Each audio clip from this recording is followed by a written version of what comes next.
Hello,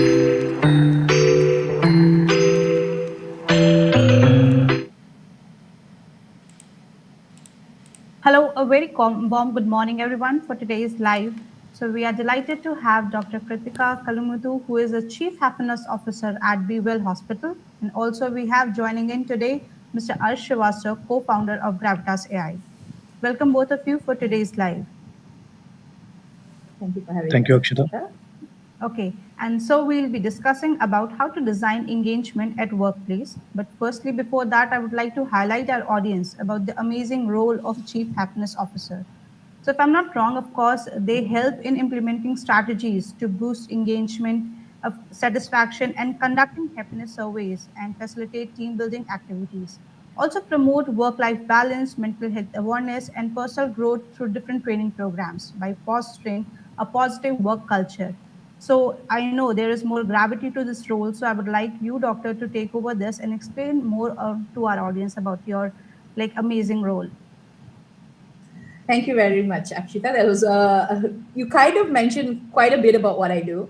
So, to kind of give you context on what exactly I do, Chief Happiness Officer does in a healthcare organization, there is a little backstory, if I may share with your permission. Of course. So I was at a crossroad in my life where it was COVID-19, right? And here we were, reviving patients out of ICU, and we are reviving patients out of ventilators, and things were looking pretty bright. So I am actually a Malaysian, and I am currently settled in India right now. So very, very, very unfortunately, all my family members, my mother, my father, and both my brothers, all right, they contracted COVID and they were in Malaysia. Okay, so for me, it was, I was helpless because there was no travel allowance, right? So thankfully, my father and two of my brother made it. My mother, who was only 56 years old, okay, she got really serious and she was in the ICU for close to about 59 days. And sadly, she passed away. All right.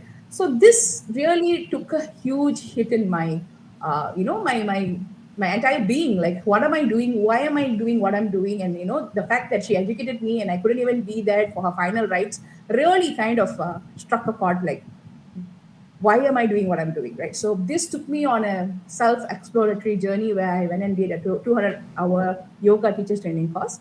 So I didn't do it to teach yoga. I wanted to just be in a space where I can understand and process all the grief and everything which was going. So as I was spending time, in the company of really good people and eating the right food and doing a lot of yoga and breathing well, one thing kept coming up to me. What is it that I want? And the repeated thing was this word called Satchit Ananda. Satchit Ananda means being happy just by being in the very present moment, eternally bliss, right? So this word kept coming up to me. And then, of course, I came back and I was, a little taken aback by the entire going back and seeing patients. It was a little traumatic for me. So at that point, I saw an advertisement. A friend told me that there is a doctor who has a group of 12 hospitals and he's looking for doctors to become leaders of hospital. He wants to mentor doctors to become leaders. So I thought, okay, maybe a shift towards the management side would make sense. And that's when I went to meet my boss, Dr. Vetrivel. And so much so, I think he saw something in me and he asked me very quick question. What do you want in life, And I was just going through this whole major life-changing thing. And I said, doctor, I just want to be happy, was what I told him. Doctor, I just want to be happy. When he said, he listened to me, he was like thinking, this girl is gone a little crazy. And he was like, tell me more. How is it that you want to be happy, So then, of course, I told everything. And I had done a little bit of research as well, like how healthcare spaces don't have someone who takes care of the culture and happiness can actually be infused into healthcare spaces on many touch points, being patients, the inanimate things, the animate things, the employees, the stakeholders. So I've done a little bit of research as well, and this has been something that I've been subconsciously kind of doing, and it just flew at that moment. And he was like, interesting. So he told me, why don't you do like a lean model canvas of what is it that you want to kind of, do. And I said, okay, okay, fine. And so if this takes off, what would you like to call yourself? He asked me. I said, I like to call myself Chief Happiness Officer. And then I said, but no such role exists. Then I said, everything that exists today, initially it didn't exist, right? So we have to make the path and create. So he was like, interesting. So he took a bet on me, and I'm extremely happy and grateful that he has, said, yes, yeah, let's go and start experimenting. And he gave me one center in Ananagar, which is right beside the VR mall. He said, why don't you use it as your experiment lab to kind of curate, because there is no protocols for chief happiness officer in hospitals. So you will be designing everything, and you will be creating, you will fail and understand from the learnings. So that's how it all started, and it's going to be 2 years right now. We have had multiple small wins, and I think the journey is just in the beginning. And in future, I see many hospitals, perhaps many healthcare setups, will adapt to the need of engaging somebody who has the passion to bring culture alive. So I think the journey has just begun, and I'm looking forward to seeing what's going to happen in the future. That's really interesting. I think the kind of journey you explained and the kind of like start, it's really great to understand that. And I also like admire the person who has given you that role as well.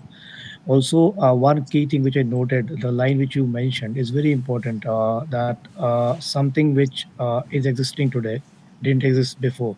So we have to innovate. We have to like think about things which might bring change, transformation, how to like effectively put it into the ecosystem and make it operational in a way that we want to, so that we can achieve the right kind of KPIs or indicators. I'm talking a bit like software, Yeah, you're talking language. about numbers and cents and dollars and all that. Here it's Yeah, yeah, emotion. You can't quantify it, yeah. but Yes. it's working well when everybody is smiling. Yeah. So Yeah, I'm definitely talking about the emotional KPIs and like how to measure that, because no one has thought about it, and it's very important. Even like after COVID, everyone has realized that mental is so important, and the work-life balance is correct. so important.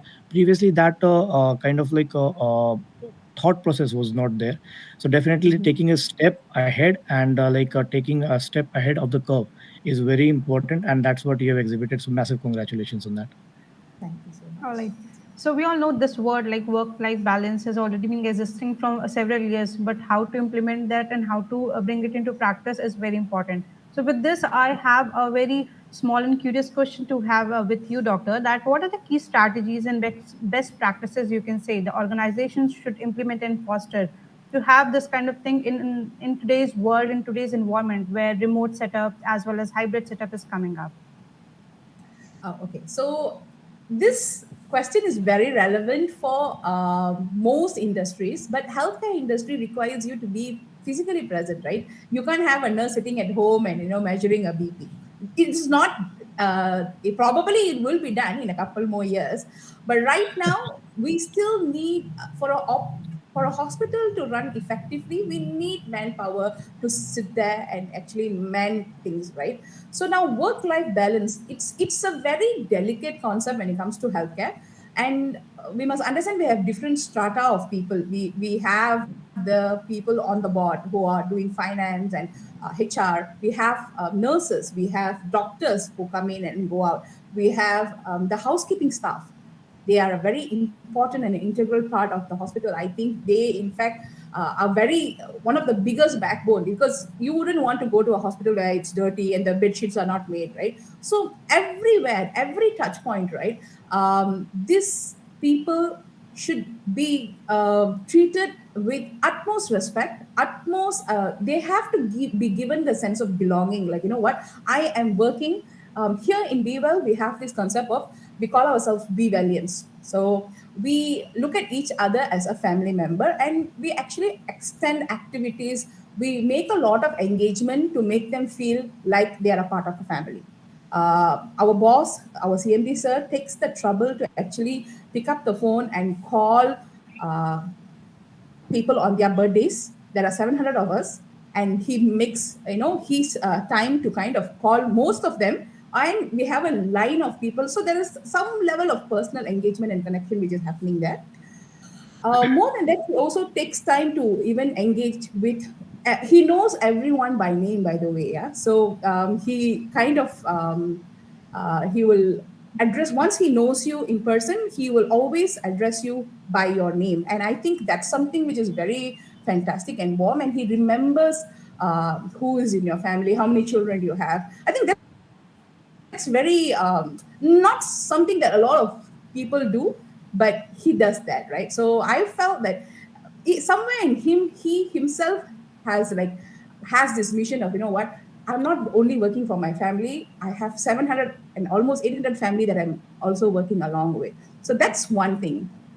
Of course, designing engagements, this is where my expertise has come in space. So I have been in the creative space for the longest of time.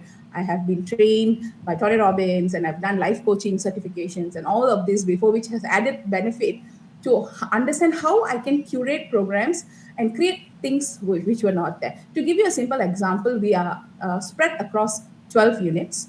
So, like I mentioned earlier, we took one unit as an experiment lab. So, what we did was we introduced the concept of Fun Friday in one of those units, where it has never been done in any healthcare setups. So, here we call subject matter experts from Karla Kattai to magicians to stand-up comedians to people who sing.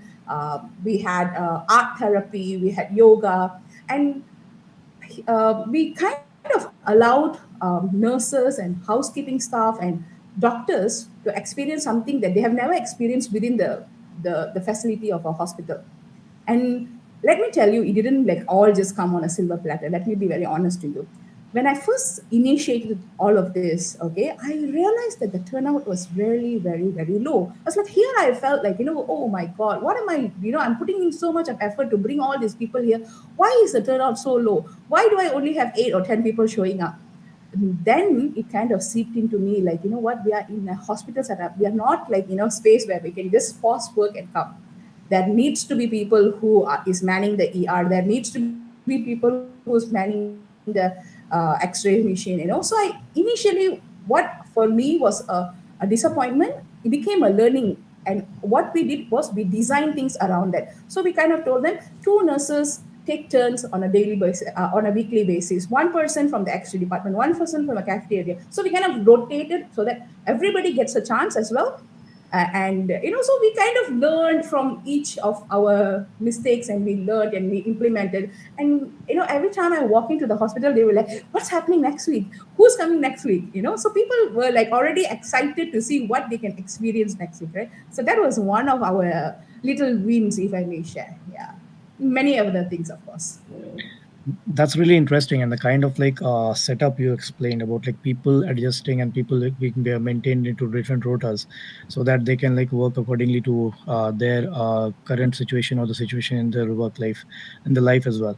So I think I can share a bit of glimpse of that. So I'll not mention the company, but previously I was working with some years back. I was working with an organization, and there was I was working as a project program manager, and I had about 70 to 80 people reporting in. The kind of setup we had, the thing which you just talked about, it just touched me there, because I was trying to get into that space where people can manage their family lives, they manage their family lives and manage their issues, because the people had issues with maybe children or maybe elderly, etc.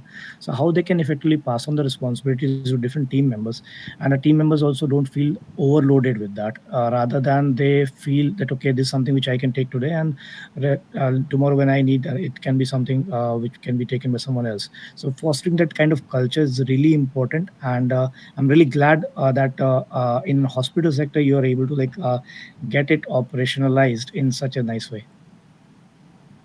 Yeah, it is not, I mean, let me be very honest, it is definitely not like, okay, from the get-go we have all green lights. No, definitely there are many, pit stops that we have to do. We have to learn from each things. But I think the communication, the more honest and truthful you become about the communication, and when you actually sit with someone and speak to them at their level and try to understand and empathize where they are coming from, and give them the space, because what, life happens to people. You cannot expect them to just come 9 to 5 work, be their Yes. absolute best.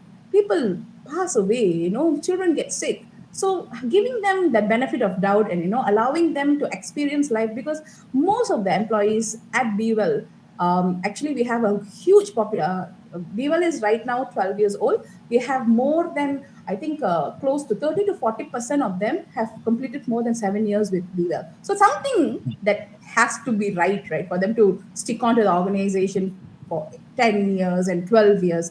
In fact, most of the board members are all have been there since the beginning. So 12 years in an organization definitely speaks something loud about something being done right. So I'm just there and observing and learning and understanding what they have been doing subconsciously is what I'm trying to bring into something that can be replicated and can be kind of made to scale, because Bewell has a vision of creating.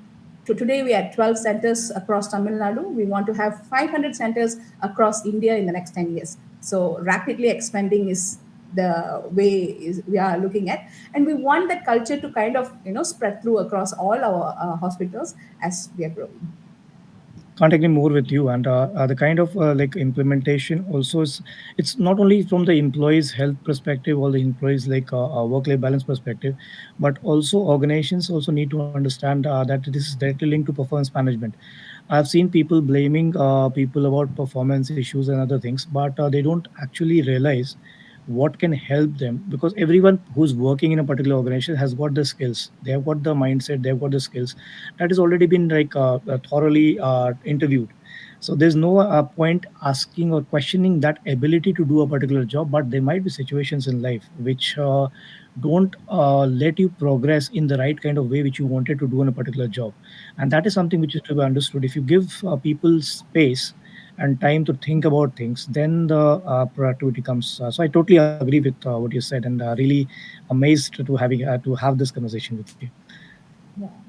I think the key word here is giving the people the authority, or basically the sense of belonging, to do what's right for you. I think this is very much followed in the culture of the shoe company. I can't immediately remember, but they, I can't. There is a book by a shoe company where all the employees, right, they are given extreme freedom to do whatever it's right to make their customers feel completely happy. So it will come to me. Zappos, yeah, that's the one, correct.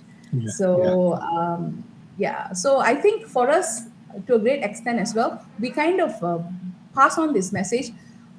If someone had come to your house, how would you treat them? If they were your guests, Atito Deva Bhava, you would treat them like, how you would actually give them your best smile, give them your whatever within your capacity. If someone to ask you a simple question, don't say, I don't know. Even if you don't know, take them, bring them to a person with a smile who can actually give them the solution. Don't say, I don't know, and just walk away. So these are the small nuances, where it is patient centric, it's human centric, it's people centric. I will tell you, like, my tag for this matter, right? I wear it with so much of pride and gratitude, because our hospital's name is Be Well, and our motto is All is Well. So for me, as I was going through whatever was going through, and when I was given this tag, and it is a daily reminder for me to say, what, all is well, as I'm putting it on myself. It becomes an affirmation as well. So we keep telling ourselves, what, life will happen, things will not go the right way all the time, but eventually, everything will be fine. It's happening for your greatest of good. So that's the belief that we are trying to kind of share with everybody, and giving them hope that, what, it's okay, everything will be fine, all will be there. All right. So moving ahead, like since you mentioned few of the programs which you have initiated in the early of the healthcare, and of course bringing all these things into a healthcare sector is like a kind of very new for all those people. Plus, of course, later on it's very engaging and helpful for their mental being. So we would like also you to some showcase some real world examples, so that of course the corporate people can also include these things into their work culture, and that will be helpful and a lesson to take away from this. Me being very honest and truthful, we have adapted a lot of things that has been done in the corporate world to the healthcare, which has never been done. Okay, a simple thing like celebrating Christmas. Okay, Mm. so what do you usually see in corporate? They will have a lot of activity that revolves around Christmas. But what do you see in a hospital? There will be one Christmas tree, and some decorations will be there, and that's it, right? So what we have adapted is that whatever everybody else who's on IT job or a corporate culture people are experiencing, I'm trying to kind of learn from them and bring them to the hospital. So as I mentioned, for Christmas, an example, real life example was, we got them all.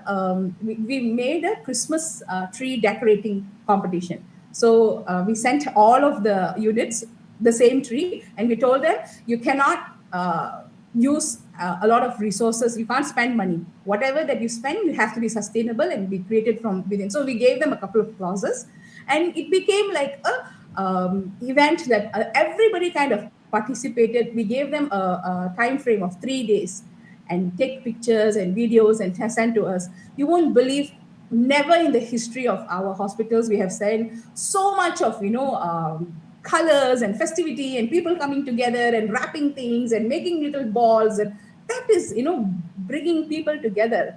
So when you tell them buy something and put, it's very easy.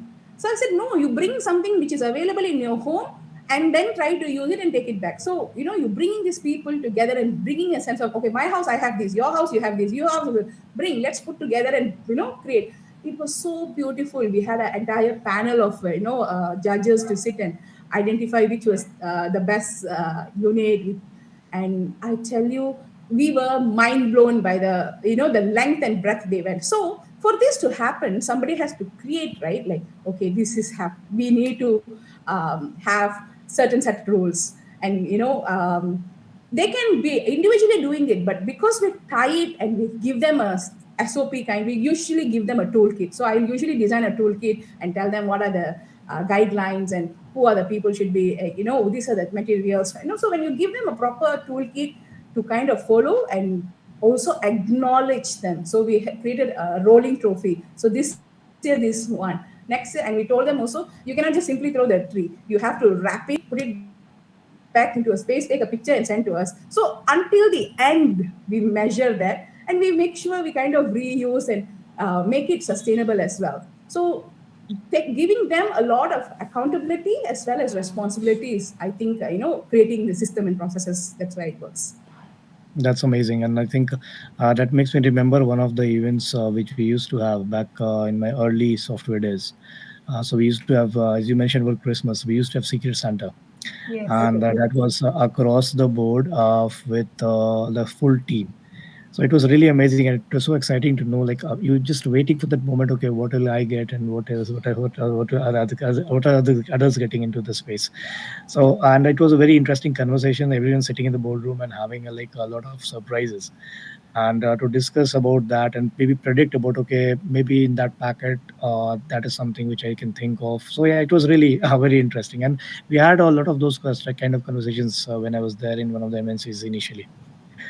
Yeah, so yeah, we also did Secret Santa, and for the first time, people understood the beauty of exchanging gifts. So a doctor buying a gift for a housekeeping staff who has never, a beautiful sari which never she has worn. So that's where we are able to touch human. It's not just between your own what I call it type of people. It's because it's so varied and beautiful. You see people coming together like never before. So that was really nice. Of course, so this drives the productivity as well, because some of the days when you are low, we are also looking forward for those fun Fridays when different things happens, like having the singing competition or different things, like into different aspects, whatever the thing is planned for that particular day. So yes, that takes away the entire, you can say, workload of the week. But yes, of course, this is very engaging, and this will help people to bring back that kind of a child what they have lost from their side while working, and this drives the productivity as well. If I may share another example, we also created. We believe that human is the biggest capital, and human productivity, we are the biggest assets of the company, right? So we thought that healthy bodies are health, and equals to healthy minds and equals to healthy everything else, right? So we kind of came up with this concept called game changers, where every Saturday. in Chennai, we have 6 units. Okay, so in Chennai, 6 units, we would book a common space like Nandanam YMCA or Smash Mounts, where there is a cricket space, there's a badminton court. So doctors, nurses, housekeeping staff, we actually gave the second half of Saturday. Our boss actually gave them, time off in turn, okay, to go and play cricket, play basketball, play football. So you were playing, there were people who was playing against our CMD himself, cricket. So this was beautiful to see. So weekly, we used to have a turnout of about 70 to 100 people across all our units in each different, what they call it, game changes. So we did it for many weeks until, all our out of Chennai team were like, how come you're only doing things for Chennai people? Because it's tough, right, to kind of organize things. One is in Kannada and one is in Pondicherry. And so that's when we said, okay, let's standardize this. And for the first time, we had Game Changers, an inter-unit sports competition out of the 12 units. We designed a mascot. We did the entire the Olympic torch. So we have 12 units. We actually made people run across the town with the torch from the first unit to the second unit. We transported the torch, and across the 12, it came to Chennai, and we went around Chennai. So we really created things which was not there, and people were like really happy to feel like, wow, BWell is doing this. And last year was the first year, and this year was the second year. It has grown bigger, better, and over the years, it's definitely going to become better. So this is another initiative that we, it's not revolutionary. It's just that being brought to a healthcare setup needs the time, space, the person to kind of manage all of it, and then the entire teamwork to come together. So that's something that I can probably share. Okay, so would you like to add anything here, sir? Yeah, definitely. This kind of inter-unit, I think that was a great example which Doctor mentioned about, and this also fosters a really sense of healthy competition, and at the same time engagement between different units. Because typically in your work life, you are very siloed up in your operations in your area. So bringing life together, I'll say, not bringing people just workforce together. I'll say bringing life together is something which is an amazing concept. And I think it's BWell is leading the direction in this space in India, definitely, and lots will follow the suit, definitely.